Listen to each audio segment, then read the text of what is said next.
Hello and welcome back to Marky Mark Reviews. It's just going to be our review of our trip down to Cornwall from South Wales in our Hyundai Ioniq 5. And just really to talk about the charging issues. It is stunning. 10 to 9 in the morning and it's really lovely. It's not even cold. It'll be a great day again. Tend to wing it, so we don't book hotels, we just go because it's a fairly long way and it just gives us freedom. So looking on the map, there are plenty of chargers available, but unfortunately when you look on a Zap map, you notice most of these are single chargers. You know, single chargers aren't very good when you're travelling, you just want to turn up and charge, don't have to wait or queue, and a lot of these are out of order. So I have to rely on Ionity. As you know, I use Ionity Chippenham on the M4 quite a lot, but there's one along the M5 at Cullompton, which I've never used before. So I decided that would be a good charging stop, although it's a little bit too close, to home. It's only about 90 miles or so. So anyway, this is us about to leave. 100% charge on solar during the week, 222 mile range. And this is our arrival at Cullompton. The Ionity chargers are not well located, really cramped within the car park, so there's a bit of a problem getting in. And when I did finally get in, as you can see, 93 mile journey, 3.1 miles per kilowatt, it didn't work. So I had to call customer services, who tried rebooting it, but unfortunately it didn't work. They then suggested that I change to one of the other bays, and this is me parked in the other bay. And this one also had a communication issue, so they had to reboot it, and thankfully it rebooted. As you can see, there are kind of several chargers here. So I was just pleased to charge. And this is me starting, and I give you, ladies and gentlemen, under 50 kilowatts, not brilliant. Even at 60% state of charge with our Ioniq 5, this should be absolutely kind of blitzing it at the moment, and it tended to get worse. So it actually dropped under 40 kilowatts. So I was far from impressed. Not only had I spent 15 minutes with customer services trying to get one of the chargers to work, which it didn't, I then had to change chargers. And yes, this one worked, but the charging speeds weren't worth waiting for. So there we go. We're 3 minutes in and it's dropped to 38 kilowatts, which is really pathetic. I'd never seen it this slow. I've heard of people getting slow charges like this, but I've never experienced it myself. So it's a bit of a shock, and this stop is going to take longer than expected. So while I was waiting, I just had a look at some of the other cars that were charging. This is a ID3. This is at 73% state of charge, but again, it was only at 39 kilowatts. I then checked this guy who had already arrived before me, and he was on a fairly low state of 9%, and again, it was around 50 kilowatts, but I don't know whether that's normal for the e-Nero, but I think it's normally a bit better than that. And when I went back to my car, 76%, it had gone up to 90 kilowatts, so not too bad overall. So this was meant to be a 15-minute stop, but it ended up being a 35-40-minute stop because of the delays with the chargers. But here we are, ready to go. Went to 93% because no one was around. And I decided to pop in at the M5 GridServe Exeter, the brand new charging station. And this looked fantastic. Plenty of fast, rapid chargers. Already very busy, even though this is the weekday afternoon. But you can see 45p per kilowatt hour, so almost double, at least 25p per kilowatt hour with my Ionity contract, so I still prefer Ionity. Like I said, weekday travel, really quiet, lovely, smooth, fast cruise all the way down to Cornwall. And this was the stop we identified. Now, this is what we call, used to be called ABC, always be charging. So because I'm travelling long distance and I don't know when the next charge is going to be around, don't know really where we're going, I decided to try this Shell a triple header charger at a petrol station at Carlin Cross, and there's only one unit there, but thankfully it was unoccupied, so I decided to stop. This is the first time I've ever used a Shell charger, fast charger, or rapid charger I should say, and it was impressive because it worked. Thank God it was unoccupied. I was getting plenty of solar, by the way, because it was nice and sunny by now. but it worked very reliably. I really like the screen as well. It's very informative to tell you what's going on, nice and clear and colourful. So impressed overall, and this was a 50 kilowatt charger, but because the Ioniq 5 charges so well, it just takes the full 50 kilowatts like from beginning to end. So yeah, overall really impressed. And yes, this was a few weeks ago when the price of fuel was horrific, and it's even worse now. You can see the charging bumper nostrils always open, covered in flies, but not too bad considering it was a nice sunny day.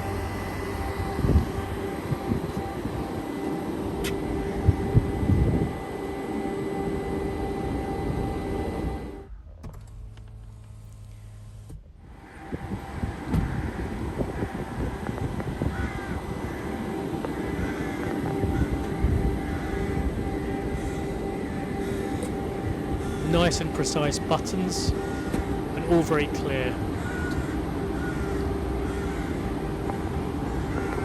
So yeah, 24-minute stop, 21.9 kilowatt hours taken on, but nice and hassle-free. But you know, there just needs to be more of these available at this particular stop. This stop is on a roundabout on the way to Cardiff on the A30, so it's got plenty of good access options no matter which direction you're travelling in.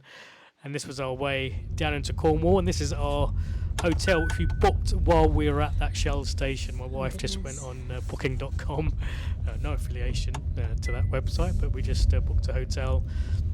And although, as already mentioned in previous videos, the Ioniq 5 is a very wide car,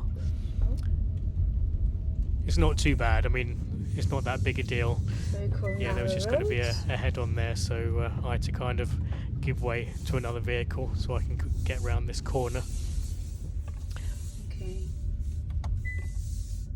You have to go into the rail. You have to go left again into the railway bridge.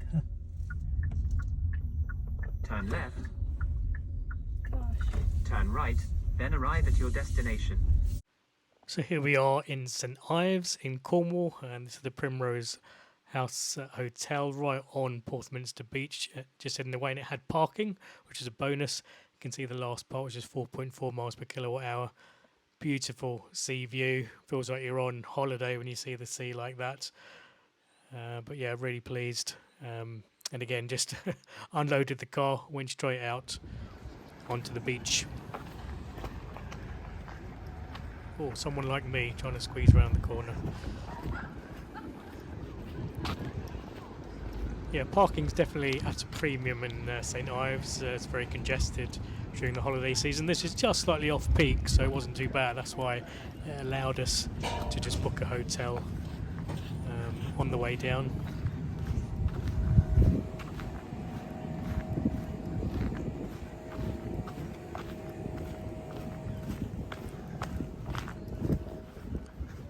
Lovely white sands.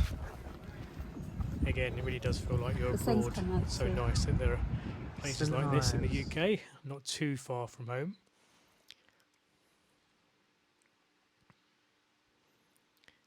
Yeah, well recommended. Lovely, relaxing, lovely little area just to walk around and chill. Lots of restaurants, lots of choice, really. And this is us at the end of the day, catching the sunset on Porthmuir Beach. Again, lovely, relaxing, not too busy at all. Because this was a few weeks ago, definitely when the sun went down, it got pretty chilly, but it was still lovely. And it just allowed us then to go for an evening meal. This is the next day, again, another lovely day. And we decided to go to the Barbara Hepworth Museum and Sculpture Park, and this was really impressive. I wasn't familiar with her, but of course I was familiar with her.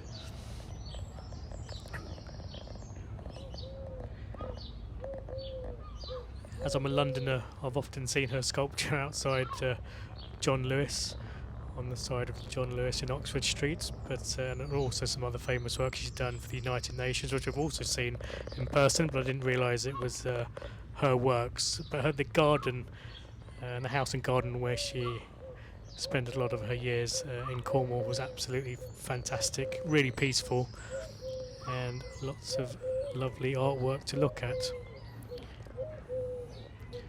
if it was a rainy, windy day, would be far from ideal, but it was a lovely sunny morning, just like the previous morning.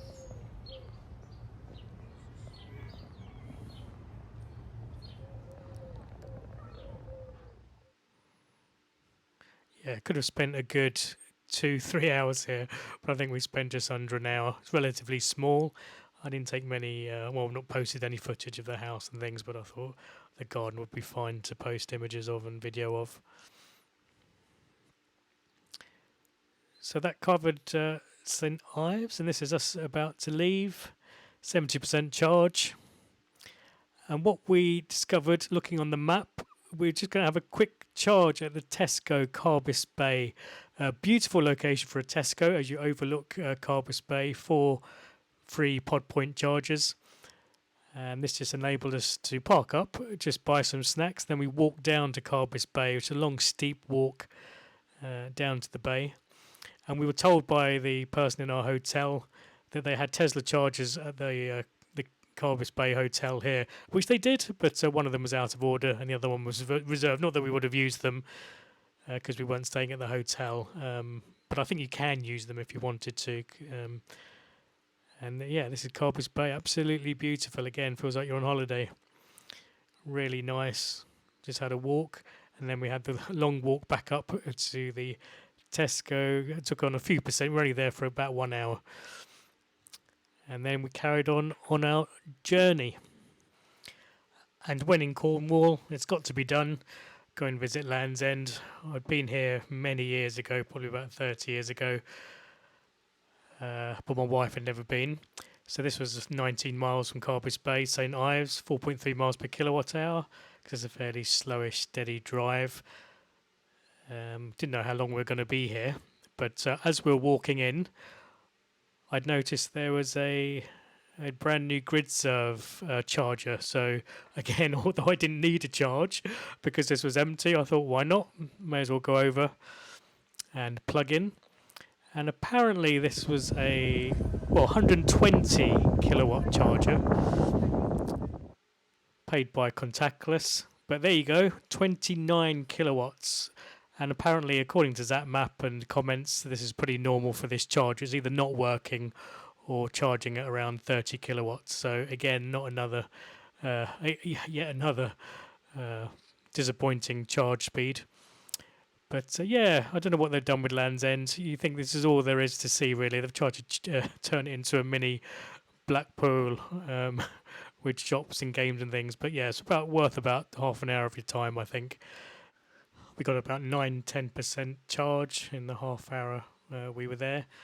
And then we decided to go and see Porthcurno, which was a absolutely stunning beach, well worth seeing. And this is pretty famous not just for surfing and the location and the crystal clear waters, which are absolutely stunning on the day we visited, but also because you have this Minack amphitheatre built by, brainchild of this Rowena Cade. And this is an amphitheatre basically built and sculptured out of the cliff face where they do live theatre shows. There was no show on at the time we were there in the afternoon, but they were just preparing the stage for a show later that evening. But it's an incredible location. I just love the grass on the seats. I noticed there was a Rolex charger here, but it looked to be out of order. And then from there, a short 16-mile drive, half-hour trip to St Michael's Mount in Mounts Bay, Cornwall.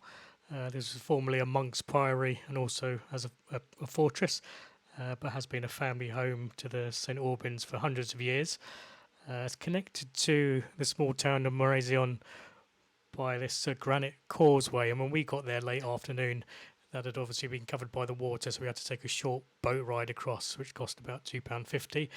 But because we were there in late afternoon, we had the entire house and the entire gardens to ourselves. It was just me and my wife walking around with all the guides and helpers saying we were pretty much the only people there.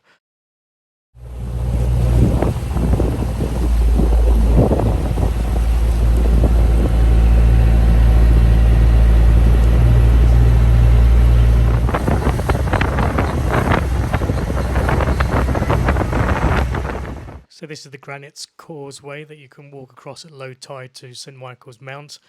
St Michael's Mount is twinned with Mont Saint Michel in Normandy in France. Same kind of design, but it's a very spiritual, mystical type place. It's a very popular National Trust destination. Anyway, around 2.4 miles from there, there was a Tesco with 4 free pod point chargers, so we popped in there. I decided that I'd had enough driving for today, so we decided to stay here for the evening. I managed to talk to a lot of the locals, and my wife booked a B&B just 1 mile from Tesco, where we spent the night. And for the next morning, I mean, at this stage, not really worried about charging because we have plenty of charge and all the driving's fairly slow. And this was our next destination, another National Trust site, 26 miles from our B&B in Penzance.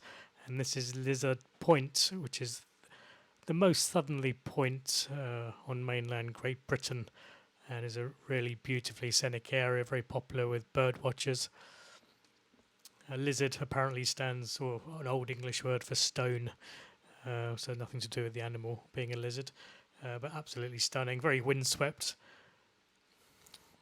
really great, panoramic views from this point. And then as we got back to the car, I just noticed there was a golf park next to me. They come even further than we did from Scotland, but it's you can see the Ioniq 5 is a lot bigger than the Golf. And then our next point is 2 miles away, Kinan's Cove. You can walk this from Lizard Point. There's a lovely headland walkway joining the two.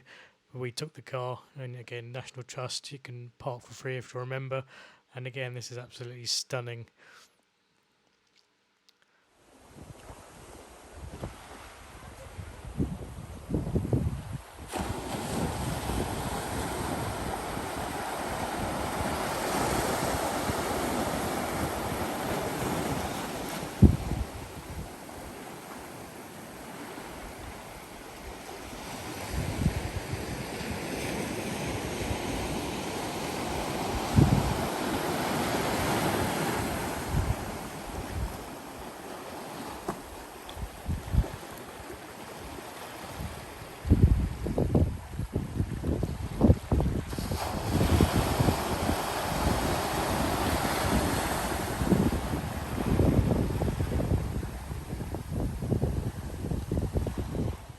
Apparently this cove can get very, very busy in the summer, but this was last day of April on a Saturday, and it was incredibly quiet. So after finishing there, we had a look in the guidebook to figure out what we're going to do next, and we settled upon this, Healy's Cornish Cider Farm, which seemed to have very good reviews. They do a selection of brands now of their cider, this company, Healy's, and this just gives you a whole way into how they do it.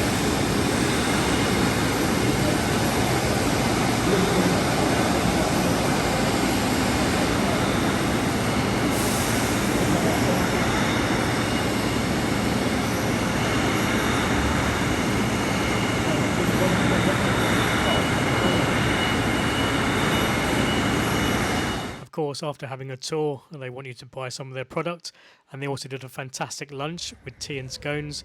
They also have some animals to look at, and I was very enamoured with this peacock, but he still decided to attack me.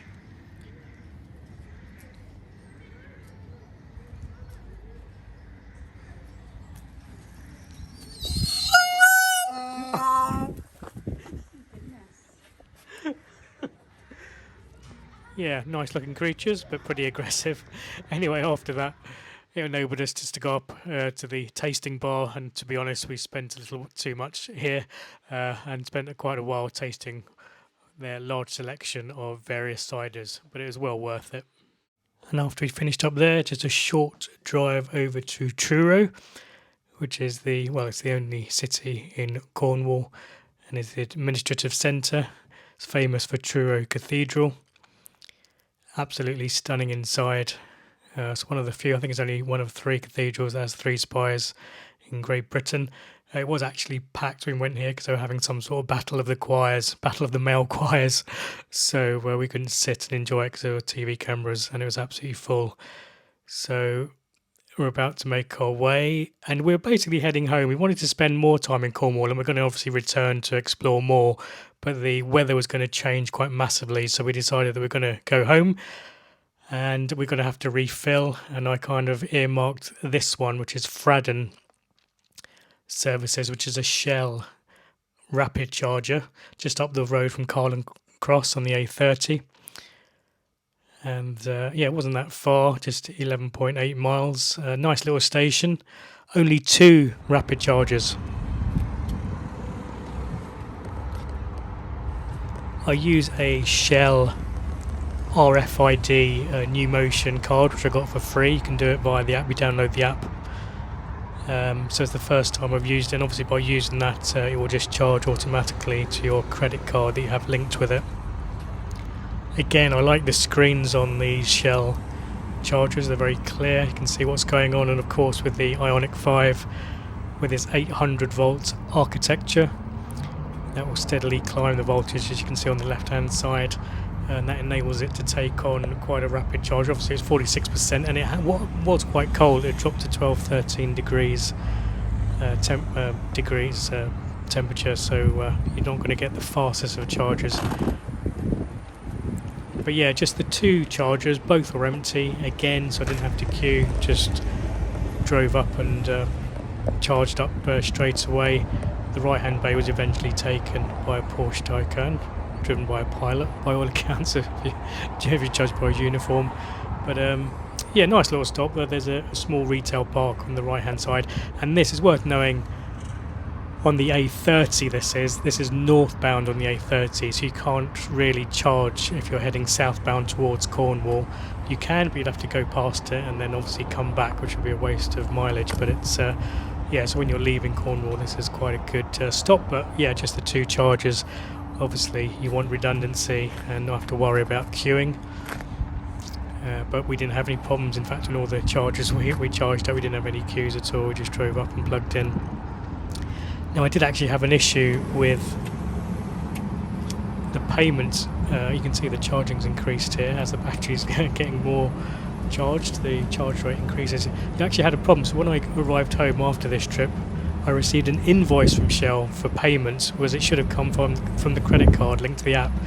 But there was some sort of issue. You can't update your credit card via the app, you have to do it via Shell customer services, so that was a bit of a waste really. So I then had to do it via email and a direct bank transfer at the end of the trip, whereas I thought it would all be quite seamless. So still a bit of a faff because of that. I had the same issue with pressing a stop button icon on the screen and then realising you have to actually press a physical button. Kind of first world problems that we all have nowadays. But yeah, nice and easy, nice and reliable, and on we go. So 28 kilowatt hours taken on in just 16 minutes, giving me a range of 181 miles. That is literally the distance home to South Wales, so I knew I'd probably have to stop again.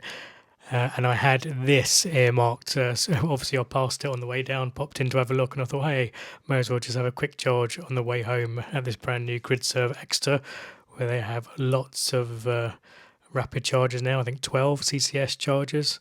So yeah, 80.4 miles from the Shell Pahale charge stop. Now, when I arrived here at this stop, this screen actually said, oh, thank you for charging, and it was 100%, so I thought that's a bit odd, someone charged 100%, maybe they were a newbie, or maybe they needed 100% charge, but anyway, I carried on, paid by contactless after plugging in, and I was just going to wait and see what charge rate I got. So 46% state of charge, so always this little pause while you're waiting, but yeah, good initial speed straight away, so that was good. Over 100 kilowatts being pulled immediately, so impressive. That's fast enough, you know, although this car and cars like this can charge at over 200 kilowatts, I think anything over 100 kilowatts is fast enough. You know, you don't have to stop for long. You're kind of pretty much done in 10, 15, 20 minutes max at those kind of charge rates, and obviously at the 200 plus charge rates, even better. But hey, this is what charging will be like in the future. Just have numerous posts, all these petrol pumps that we pass now that are pretty devoid of vehicles because they're so expensive. Hopefully we'll all be chargers soon, and you can see the charge rate increases to over 140 kilowatts. So yeah, nice and impressive. So at these excess services you have a mix of double headers, that means CCS, CHAdeMO, low power or standard speed 50 kilowatt chargers, or like the one I plugged in which is a 350 kilowatt charge, and that's only CCS, liquid cooled cable. And I've got some type 2 sockets as well for just a very slow top up. Some more double headers there, and you can see a CHAdeMO card charging. But yeah, good range of price as well, not too excessively expensive. But yeah, it's so nice to see such a big, long line of chargers all available really. So yeah, this wasn't very good, just having to, it's a bit cramped in terms of how you park away from the car and getting access. The cables, these liquid cool cables, are always very short. 45p per kilowatt hour reasonable. And you can see now I was going to unplug, so I just wanted to get to 80%, and this screen, as you can see, just says welcome, connect OK, and there should be a stop button on the screen, but there was just a start button on the screen and no stop button. So here I am just faffing around trying to disengage my car from the charger. I was just going in to hopefully to see that it had stopped charging, but no. And I suddenly started thinking, oh, that's why I think the previous car that was here charged to 100%. So I thought, well, maybe I'll just leave it until I get to 100%. But I thought, no, I'm in a bit of a rush. We're in a rush to get home now. So then, yeah, after trying my contactless card several times, and as you're about to see, locking and unlocking the car, nothing was happening. So I was just stuck with a stuck cable. So that meant I had to ring customer services. And to be fair, they answered very quickly, and I was disengaged by them in around 2 to 3 minutes. But I ended up charging to 90% instead of 80%. And I'm going to be honest, I actually made a small complaint to GridServe, and they refunded me that extra 10% that I was kind of held hostage for, which I think is fair, because it's not good enough, is it? You don't get that with petrol cars. And then just to make matters worse, I don't know whether it frazzled the brain of my Ioniq 5, but then I got this warning symbol as I rejoined the M5, and it wouldn't go. So I had to go to the next services, which is ironically the Ionity stop that we used on the way down. All the charges were free. I just had to turn off the car, turn it back on, and that cleared. I've never seen it again. We just stopped off in Taunton for an evening meal, and then from there made our way home. So there you go. That was the entire trip. We covered just over 540 miles in total, and the total charging cost was £56 for those 540 miles. If I was able to charge Ionity for all of those, it would have been literally half the price, but that's still reasonable. And we enjoyed the trip, and it was, apart from those little glitches on the charging, a pleasure. And since we've been to Cornwall, and like I said, we plan to go back, we still have to see Padstow, Tintagel and Port Isaac, places like that. There are plenty of plans for improved charging in Cornwall and the rest of the UK. Companies like MFG, GridServe, of course, Instavolt, and even companies probably like Fastned. But there are going to be plenty of hub type fast chargers available, or rapid chargers, I should say, so you can just drive up. And as soon as you have those, then there won't be any charge anxiety or indeed range anxiety. But what of the Ioniq 5? This is simply a fantastic car. It's incredible that it's come from Korea, and from Hyundai and Kia are really doing really well at the moment. I think they're the 4th biggest manufacturer in the world after being 10th around 10 years ago. But they're knocking it out of the park. This is a true GT car, cruiser. It's so comfortable, lovely to travel a long distance. Quiet and refined, full of gadgets, got a fantastic turn of speed, 0 to 60 in under 5 seconds. I think it's been timed at 4.8 seconds on various websites, this particular model. But it's just a real pleasure, so just hoping to do more and more journeys, and hopefully I'll film some more and do some more travel logs involving the car over the coming weeks. I've done a lot more mileage since then, but if you enjoyed the video, give me a thumbs up, and if you really liked it, please subscribe.